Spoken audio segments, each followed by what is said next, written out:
ये क्या पूजा भाभी, आप नित नए डिजाइन की मेहंदी हाथों पर लगाए रखती हैं, एकदम गंवारों की तरह। 7 साल हो गए आपकी शादी को, पर आपको अपने शौहर का रहन सहन नहीं सीखा, जिसकी अब शादी होने वाली थी। ये पूजा की छोटी ननद कह रही थी। पूजा गांव की रहने वाली थी, खूबसूरत और सुघर थी। उसने हिंदी मीडियम से सिर्फ ग्रेजुएशन किया था, पर डिस्टेंस से वह सिर्फ मैट्रिक तक स्कूल जा पाई। बाकी की पढ़ाई जैसे तैसे घर से की। उसके मामा बड़े शहर में रहते थे। मामी की तबीयत खराब थी और वह बेड रेस्ट पर थी। मामा ने पूजा को शहर अपने पास बुला लिया था। कुछ महीनों के लिए वहीं उसने समय निकालकर ब्यूटिशियन कोर्स कर लिया। फिर उसकी शादी पास के शहर में ही हो गई। उसके ससुराल वालों को अपने शहरी होने पर बड़ा घमंड था। बात बात पर उसे गंवार शब्द सुनने को मिलता। उसकी बड़ी ननद की शादी बड़े शहर में जो हुई थी, वह खाने में तरह तरह की चटनी बनाती तो ससुर शौक से खाते, पर ननदों को मिर्ची लग जाती। दोनों ननदें कहने लग जाती, शहरी खाने बनाया कीजिए भाभी, ये क्या बनाती हैं। उसके पहनावे पर भी ताने सुनने को मिलते। उसकी बातों पर भी उसके ननद देवर हंसा करते, जबकि सबकी खातिरदारी करने में वह कोई कमी नहीं छोड़ती। पूजा के पति 2 भाई और 2 बहनें थे। देवर भी उसे छेड़ने में पीछे नहीं हटते। उसके शादी के 1 साल बाद ही उसके देवर की शादी हो गई। देवरानी पढ़ी लिखी शहरी लड़की थी। छोटी ननद उससे चिपकी रहती, बात बात पर छोटी भाभी की तारीफें करती। पर शादी के 1 साल बाद ही देवर देवरानी को लेकर बड़े शहर चले गए। उनकी जॉब वहीं थी, जबकि पूजा के पति की यही कपड़े की दुकान थी। पूजा की भी 2 बच्चे हो चुके थे। वह पति बच्चों और सास ससुर में दिन भर व्यस्त रहती, फिर भी छोटी भाभी की ही तारीफें होती थी। उसकी देवरानी ने वहाँ नौकरी जो कर लिया था, यहाँ सिर्फ पर्व त्योहारों पर 2 दिनों के लिए आती। पूजा 4-5 सालों में बहुत कुछ समझ चुकी थी। वह जान गई थी उसके खातिरदारी और कामों की कोई वैल्यू नहीं, जब तक वह अपनी अलग पहचान न बना ले। उसने चुपके से यूट्यूब देखकर ब्लॉगिंग की जानकारी ली, ब्यूटी टिप्स पर लिखने लगी। यूट्यूब पर भी अपने हाथों पर मेहंदी लगाकर वीडियोज डालने लगी। यह काम वह छुप कर करती। अपने वीडियोज में सिर्फ अपने हाथ दिखाती, फेस नहीं। लगभग 1 साल से यह काम कर रही थी।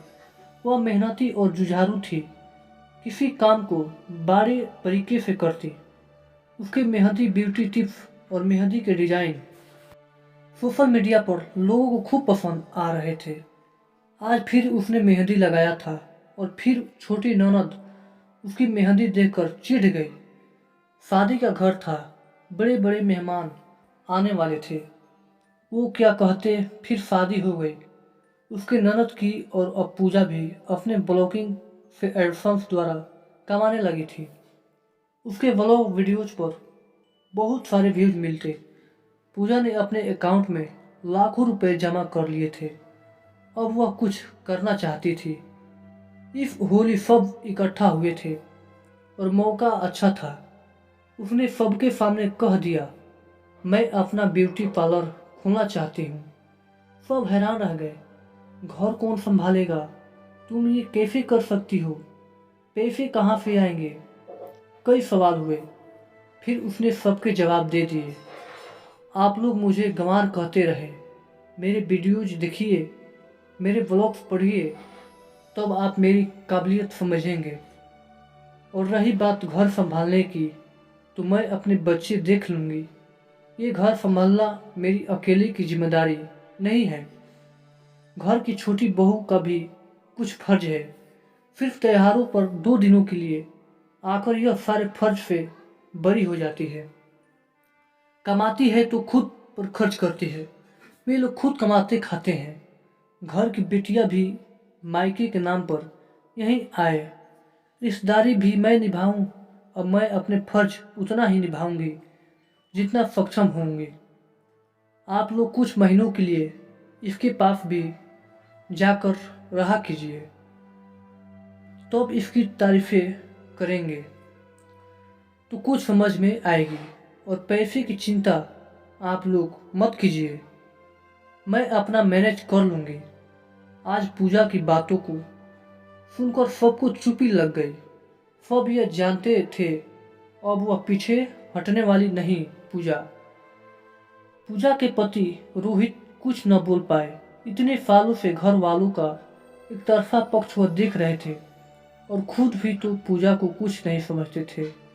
आखिर पूजा ने अपना ब्यूटी पार्लर खोला, 4-5 लड़कियों को भी रख ली। अपने ब्लॉग के नाम पर अपने पार्लर का नाम रखा। बहुत से लोग उसे जानते थे। उसका पार्लर चल पड़ा और 1-2-3 सालों में घर के हर व्यक्ति से ज़्यादा कमाने लगी। उसके ऊपर से गवार का टैग हट चुका था। उसके खुद पर विश्वास ने उसे नई पहचान दे दी। दोस्तों, कैसी लगी कहानी? अच्छा लगे तो लाइक, सब्सक्राइब, शेयर जरूर करें। धन्यवाद।